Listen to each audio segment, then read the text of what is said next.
Hello, and welcome to the second learning objectives. In this video, I'm going to kind of show you guys some of the things you need to be aware of when it comes to creating a presentation slide that is simple and a script and is very clean. You're able to fully communicate the health data that you wish to communicate. Remember, when I say health data, I'm not just talking about graph and table. It also includes text because we're going to also look at that in this case. But before I go into that, there are a couple of videos which I added as assigned viewing. But I kind of put it here because it's more for emphasis so that you guys go back and really play those videos before we get straight into what we're going to discuss in the second learning objectives. So the first video is looking at good slide versus bad slide. And then the second video is looking at Google Slides, some of the do's and don'ts you need to pay attention to when it comes to creating your slides as well as presenting your slides in terms of the information that is going in there. And then the third video is kind of walking you through how to make better Google Slides. It has a couple of tips and tricks. It's very important. Just kind of use it to kind of augment what I'm going to say later in a bit. Then this is a fourth video is how to make a good PowerPoint presentation. And then the last video is 5 quick ways to improve your PowerPoint design. So these videos are all very short. I think most of them are between 3 to 5 minutes, so that you can watch it and make sure you watch all five of them before you then get into the lecture that I'm going to what it is that I'm going to say next. The reason is because the information that are in the videos is going to help you guys in terms of the examples that I'm now going to show you on why you're going to pay attention to a design that is simple and the scripts and is very very communicates to your audience what it is that you want them to know. So let's get into it. Let's talk about some examples of um, how do you get your slides to look good, right? So I'm going to start with looking at text only examples first, and then look at text and image slides. So here, this is an example of a slide that is just text only. This slide has a lot of information in it, a lot of information in it. Every single information in this slide is important, right? But nobody is going to read this. Nobody is going to read this, whether even if you just sent them the presentation without having to do a video, nobody is going to read all of this because there's too many information here. And you haven't, pointed out the key information you want them to get out of this. You've kind of given them everything and say, make sense of this, the what you want. Remember, like I said, many people that you're going to be talking to are not trained. They don't know a lot of the things that you know. So, and having this wall of text, coming at them can be very jarring for them. So think about it from their own end. I don't, you only, let's say you only have 5 minutes or 10 minutes, and then you have this wall of information and you say, read this and make sense of it. It's going to be a struggle for them. So as much as every information here is important, you are the storyteller. You decide. You decide. This is what I want you to focus on. Everything here is important, right? But there are particular information in this that is most important, and that's what I'm trying to draw your attention to. So let's see. There's an edit with this, right? This is the first information, a lot of great information, but now you've kind of edited it down. You've kind of selected the, some of the key information that you want, the person to say, this is great, this is good. Like you've kind of narrowed it down, you've selected it and say, okay, you know, there's so many great things here, but this is what I want you to focus on. However, this is still a lot of text. Think about it in the sense that someone only has 5 minutes to look at, your presentation. This is a lot, and let's say your presentation is, 20 slides. This is a lot. Imagine 20 slides of all of this information. This is a lot for them to go through. So you need to kind of streamline it a little bit. You still have to go back and, chip off a few things. There's always that temptation, and everybody gets it, to say everything that you need to say. Everybody gets that temptation. Everybody gets it. Is completely normal. But think about it from the end of the person who is going to look at your presentation and think, this, they don't have too much time, to read your presentation. And so you have to give them, in bite form, like make it as simple as possible. So this is okay, but this is good in terms of information. This is better. However, this is much better than that. So now you've taken this wall of information and then you've got it down to 6 bullet points, six short bullet points. Now you have, instead of this wall of information, like I said, great information, but you have narrowed it down to 6 bullet points, and the 6 bullet points have very short sentences in there, right? And you're saying, out of this many things here, this is the part that I want you to focus on. This is the key information that I want you to focus on. And this they can read in a minute, right? This information your audience can read in a minute. However, this can get even better. This is an example. The same information here is the same information here.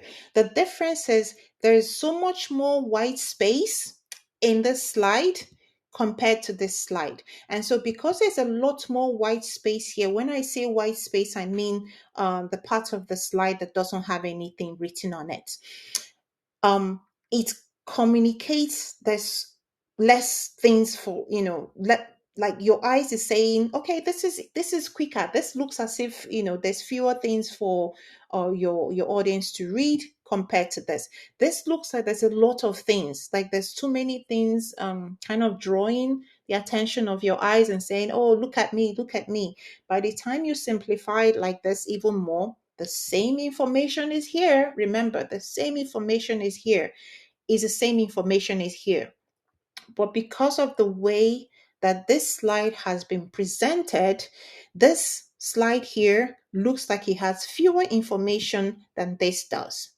And the only thing that is different is because there's much more white space in this one compared to this.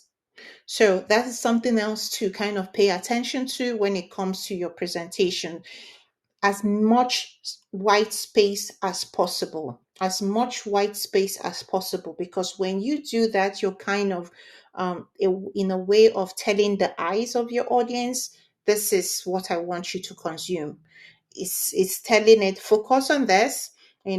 I've taken out as much noise as possible so that you can focus on this. So that is what it does when it comes to how you're presenting your text. It's very important to kind of be aware of it. Now, when I say white space, I don't necessarily mean that the color of your presentation has to be white. That's not what I mean. Some people, I personally like presentations that have white background, but not everybody likes it. Some people like to see more color in other. So when I say white space, I don't mean like the color white. I mean the part of the presentation that doesn't have any text, any image on it. Very, very simple. There's a lot of space there. You're not having a lot of things demanding the attention of your eyes to say, hey, look at me, look at me, look at me. There's less of that. So that's what I mean by white space, not literally white space. So now we've talked about text-only presentation. Now let's look at text and images. So images are really, really great way of presenting your information. I don't just mean images in terms of the graph, those line charts and bar charts and pie charts that I showed you guys earlier. I mean images in terms of like we have this one. So the thing about images is that images helps in communicating emotions.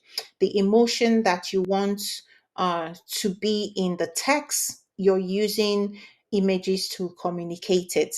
Like you look at this image, you see a nurse that is caring for the patient. The nurse is happy, the patient is happy, and this kind of communicates that home care services can be fun. At least that's what the image is communicating. So you get to have emotions communicated by the image in a way that text doesn't. So that's why it's great to use images when you are doing your presentation, not just because it kind of gives the eyes a break, so that the eyes is not kind of focusing so much on reading text. It kind of gives it that break so it doesn't get so fatigued by it, but also because it kind of helps you in communicating emotions. So that's why it's great to have images.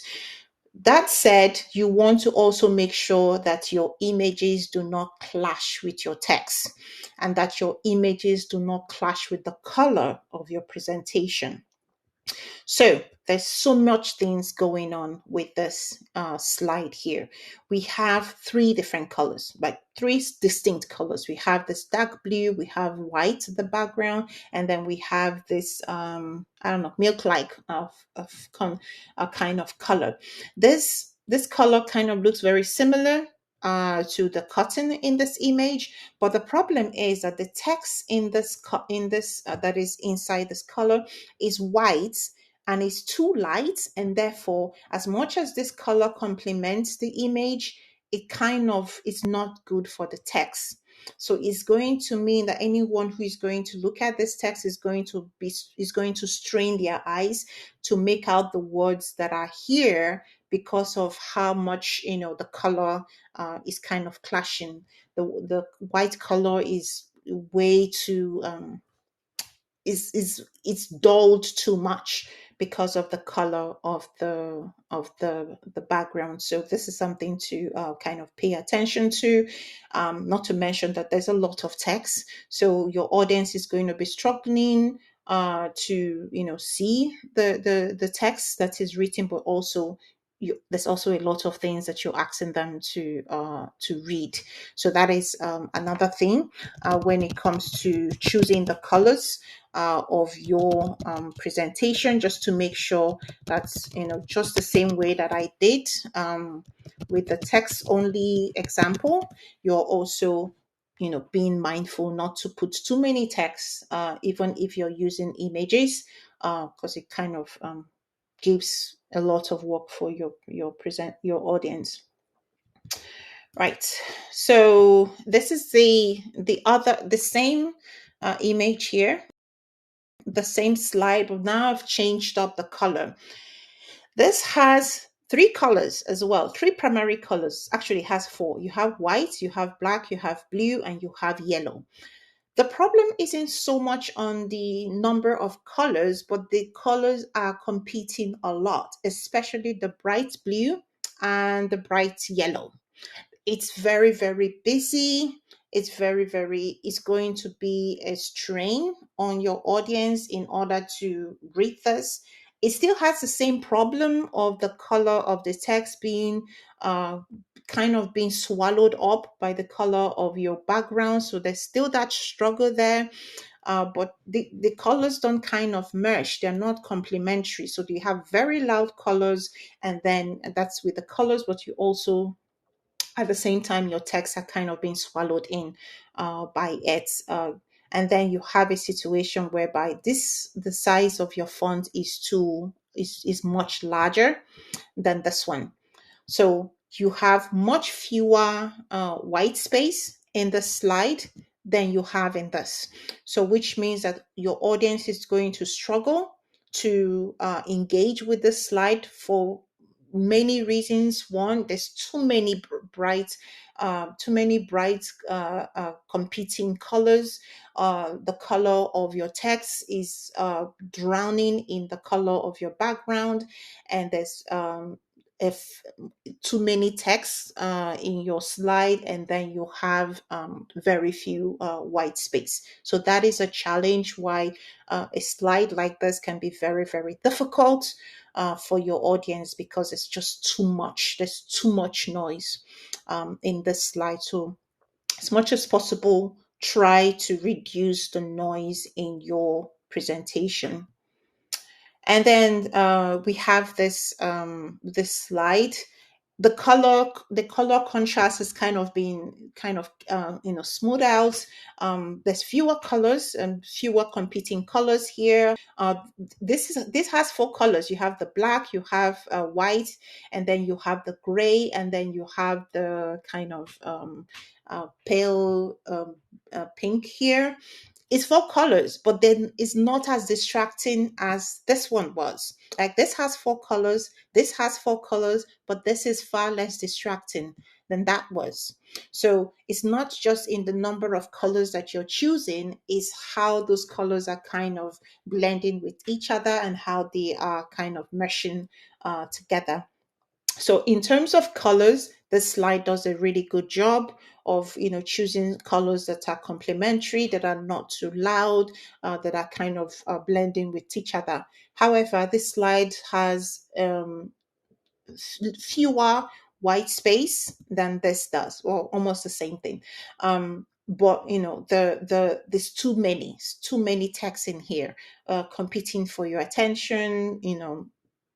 The big problem is that it has fewer white space with this, because of all the text that is in it. So the last slide here is showing you what this looks like when you reduce the number of texts in it. So you see all this information. All the person needed to do is take away nurse care, take away social services, and you can move that to a different slide and have one slide focus on doctor care.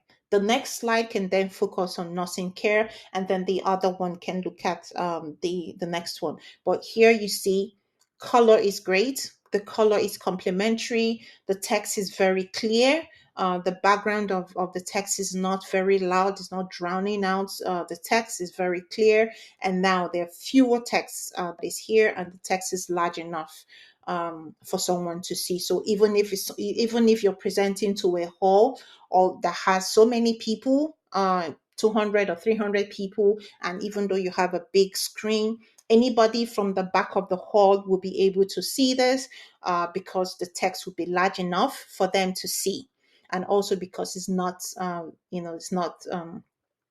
very noisy, and also the colors are great in terms of how the kind of mesh with each other. So this is some of the things you have to kind of pay attention to when you are creating your PowerPoint. Make sure that you have a lot of white space. Pay attention to the colors, the different colors that you're using. Make sure that they are not very loud. Then that they kind of mesh very well with each other, and they're not competing too much with each other. So that's what you need to kind of pay attention to. So this is where I'm going to stop this video. So remember to watch the videos that follow, that are going to look at inserting images and videos.